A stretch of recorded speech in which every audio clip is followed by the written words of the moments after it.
नमस्कार मित्रों, मैं हूं आपका दोस्त शुभम सिसोदिया और अनअकैडमी पे आप सबका बहुत बहुत स्वागत है। आप में से ज्यादातर लोगों ने सुना होगा कि परिवहन और राजमार्ग मंत्रालय के द्वारा जो फास्टैग के नियम हैं उन नियमों में बड़े कुछ बदलाव करे गए हैं। अब तक की जो प्रक्रिया चलती आ रही थी कि जैसे मान लीजिए हमारे फास्टैग में बैलेंस नहीं रहा और एग्जैक्टली जब हम टोल पर पहुंचते थे तो टोल पे जाके हम लोग रिचार्ज कर लेते थे और उसके बाद आगे निकल जाते थे। लेकिन अब इन बड़े नियम ये जो सारे नियम हैं इन नियमों में बड़े बदलाव हुए हैं। जैसे अब आप लगभग आप जब टोल पर पहुंचने वाले हैं उससे 60 मिनट पहले आपको रिचार्ज करना होगा। अगर उससे बाद में आपने रिचार्ज किया है तो वो इनवैलिड ट्रांजैक्शन माना जाएगा या फिर आपका जो रिचार्ज है वो नहीं होगा या फिर आपको टोल पर नहीं निकलने दिया जाएगा। आपको मिनिमम 60 मिनट का जो वेट है वो वेट करना पड़ेगा। दूसरा, जैसे ही आप निकलेंगे, जैसे आपने टोल क्रॉस किया उसके 10 या 15 मिनट बाद तक उस टाइम पर भी आप रिचार्ज नहीं कर सकते। दरअसल मंत्रालय के द्वारा यह बोला गया है कि इन सारी चीजों को जो फेक चीजें हैं या फिर यात्रियों की आसानी के लिए, सारी चीजों को आसान बनाने के लिए इन सारे प्रावधानों को अभी जो एनपीसीआई के माध्यम से सरकार के द्वारा करा गया है। क्या हुआ, इन सारे बदलावों को हमें डिटेल में जानना होगा। अभी क्या बदलाव होंगे उन सभी बदलावों को हम डिटेल में जानेंगे। आपको जैसा पता है अभी इनमें जो है अभी जो नए रूल हैं इन सभी नए रूल्स को हम यहाँ पर देख रहे होंगे। क्या क्या सारे के सारे नए बदलाव हुए उन बदलावों को हमें देखना है। दरअसल अभी के जो रूल हैं, नए जो रूल आए हैं, इनमें ज्यादातर चीजें उन लोगों के लिए मिलने वाली हैं जो लोग कम जो अपना बैलेंस कम बैलेंस बना के रखते थे या फिर मिनिमम बैलेंस को मेंटेन नहीं कर पाते थे। उन सभी लोगों को इसमें समस्या आने वाली है। साथ ही साथ देरी से भुगतान या फिर जो ब्लैक लिस्टेड टैग हैं, यानी कि ऐसे फास्टैग, यानी फास्टैग की दो कैटेगरी होती है, एक तो व्हाइट लिस्ट और एक होता है आपका ब्लैक लिस्ट। तो जो ब्लैक लिस्ट वाली कैटेगरी वाले यूजर हैं उन पर अतिरिक्त जुर्माना लगाया जाएगा। अतिरिक्त जुर्माना, ये जुर्माना कितना हो सकता है, लगभग 2 गुना तक भी ये जुर्माना हो सकता है अगर आपका जो फास्टैग है वो रिचार्ज नहीं है, एक्टिव नहीं है जब आप टोल पर पहुंचते हैं, या फिर पिछली आपकी किसी एक्टिविटी की वजह से वो आपका फास्टैग ब्लैक लिस्ट कर दिया है, तो आपको दोगुना जो जुर्माना है या फिर दोगुना टोल टैक्स है वो आपको भरना होगा। नए नियम उन यूजरों को प्रभावित करेंगे जो भुगतान में देरी करते हैं या फिर जिनके जो टैग हैं वो ब्लैक लिस्टेड रहते हैं। अब अगर ब्लैक लिस्टेड है तो किन कंडीशन में ब्लैक लिस्टेड हो सकता है, और अगर ब्लैक लिस्टेड हो गया है तो कैसे पता करेंगे वो ब्लैक लिस्टेड है कि नहीं, उसका समाधान क्या है, उन सारी चीजों के बारे में हमें यहाँ पर जानना होगा। लेकिन उससे पहले आप सबके लिए, जो लोग यूपीएससी के लिए तैयारी कर रहे हैं, उनके लिए बड़ी खबर ये है कि अनअकैडमी के द्वारा Unacademy civil service championship test है, इसका आयोजन कराया जा रहा है सुबह 11 बजे यानी कि 23 फरवरी को, और शाम को 5 बजे। ये सभी के लिए फ्री ऑफ कॉस्ट है, यानी कि आपको इसमें जो स्कॉलरशिप है वैसे प्रोविजंस मिलते हैं। लिंक डिस्क्रिप्शन में दिया गया है, जाके एनरोल कर लेना। बड़ी बात, यूपीएससी के लिए जो सबसे बड़ी जो व्यवधान एक सी सेट है उसमें से मधुकर सर का बहुत पॉपुलर बैच होता है, तो वो रिकॉर्डेड बैच आप 2999 में आप इसे अवेल कर सकते हैं। मधुकर सर के द्वारा 25 के एग्जाम को टारगेट करके जो हमारा रिकॉर्डेड है इसी सेट का बैच, इसको यहाँ पर आपके लिए लाया गया है। हमारे अन्य बैचेस की जानकारी, तो इंग्लिश का हमारा इग्नाइट बैच है, ये लाइव हो चुका है। उसी तरह से आरंभ हमारा बाइलिंगुअल है और शिखर हमारा ये हिंदी का बैच है। शुभ 50 ये कोड यूज करके आप मैक्सिमम डिस्काउंट को आप लोग परचेस कर सकते हैं। जो बेहतरीन गाइडेंस आपको अनअकैडमी के या फिर जो हम कह सकते हैं इंडिया के जो बेस्ट एडुकेटर्स हैं उनकी सहायता से आपको यहाँ पर मिल जाएगी। चलिए शुरुआत करते हैं, एक एक से देखेंगे। तो 17 फरवरी 2025 यानी कि आज से इन सभी नए नियमों को लागू करा गया है। फास्टैग के नए नियम है, इनको लागू करे हैं। इनका उद्देश्य है जो टोल लेन है उनको सुव्यवस्थित करना है, यानी कि फास्टैग के माध्यम से आप जानते हैं आपको रुकने की आवश्यकता नहीं होती। रीडर होता है फास्टैग का, जो दोनों की दोनों चीजें होती हैं, रीड करता है वो डेटा को, और रीड करने के माध्यम से आपको बिना रुके अबाधित तरीके से जो संचालन है वो संचालन होता है। NPCI, national payment corporation of India, इसके परिपत्रों में उल्लिखित ये परिवर्तन टोल भुगतान की दक्षता बढ़ाने और सुरक्षा में सुधार करने के लिए अभी इनको डिजाइन करा गया है, ऐसा सरकार के द्वारा यहाँ पर बोला गया है, मंत्रालय के द्वारा यहाँ पर बोला गया है। सभी लेन देन को टैग रीडर के पढ़ने का समय और उस समय के आधार पर सत्यापित किया जाएगा जब टैग को हॉट लिस्ट, लो बैलेंस, ब्लैक लिस्ट में डाला गया था। यानी कि सभी ट्रांजेक्शन को इसको रेफरेंस बना के, सिंपल सी बात आपको ये जाननी है कि आप अगर जब भी जिस भी टोल पर पहुंचने वाले हैं उस पर मिनिमम 60 मिनट पहले आपको रिचार्ज होना चाहिए या फिर मिनिमम बैलेंस आपके जो फास्टैग है उसमें होना चाहिए।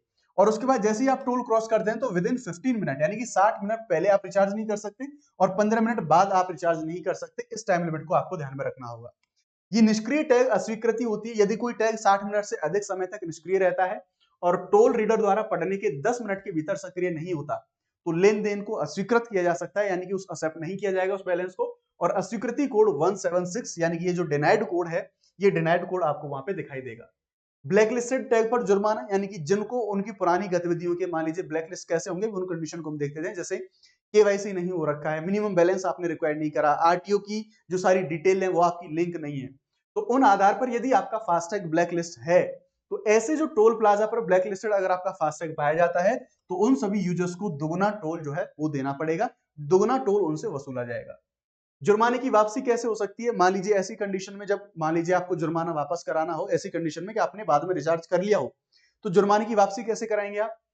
ये 10 मिनट के अंदर, कब? यदि स्कैन किए जाने के 10 मिनट के भीतर फास्टैग खाते को रिचार्ज दिया जाता है, तो उपयोगकर्ता जुर्माने की वापसी का अनुरोध कर सकते हैं। यानी कि आप टोल पर गए, आपने करा लिया, उस टाइम पे तो कोई दिक्कत नहीं, लेकिन निकलने के 10 मिनट के अंदर या फिर 10 मिनट के बाद, आपने यहाँ पर 10 मिनट के अंदर की बात करी जा रही है कि ये जो अगर 10 मिनट के भीतर आपने फास्टैग को रिचार्ज किया, तो आप अप्लाई कर सकते हैं, जो जुर्माना आपके ऊपर लगा था उस जुर्माने को वापस लेने के लिए आपको अप्लाई करना होगा। समय से पहले चार्जबैक अनुरोध की अस्वीकृति, यदि कोई चार्जबैक अनुरोध 15 दिन की कूलिंग अवधि से पहले किया जाता है, तो उसे ऑटोमेटिक रूप से अस्वीकृत किया जाएगा और सिस्टम त्रुटि कोड 5290 ये जो है ये सामने आपको दिखाई देगा।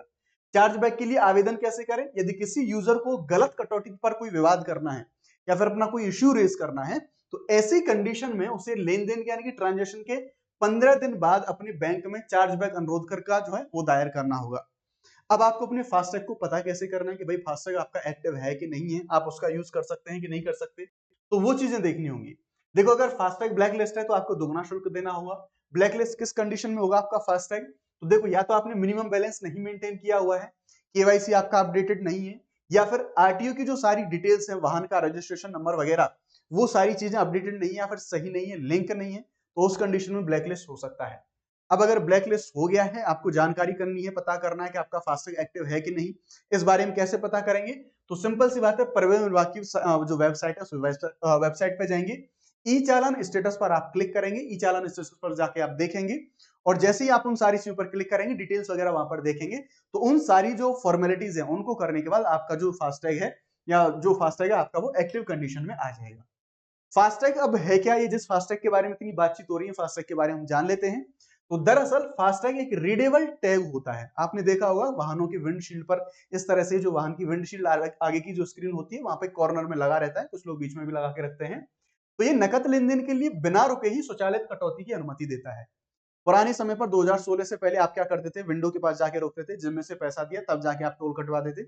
अब आप इसमें रिचार्ज करते हैं, बिना रुके बिना समय गंवाए आप सीधे तरीके से जाते हैं, आपके अकाउंट से पैसा कट जाता है जो आपने फास्टैग में डाला हुआ है, और बिना रुके कम समय में आप सीधे जो है चले जाते हैं।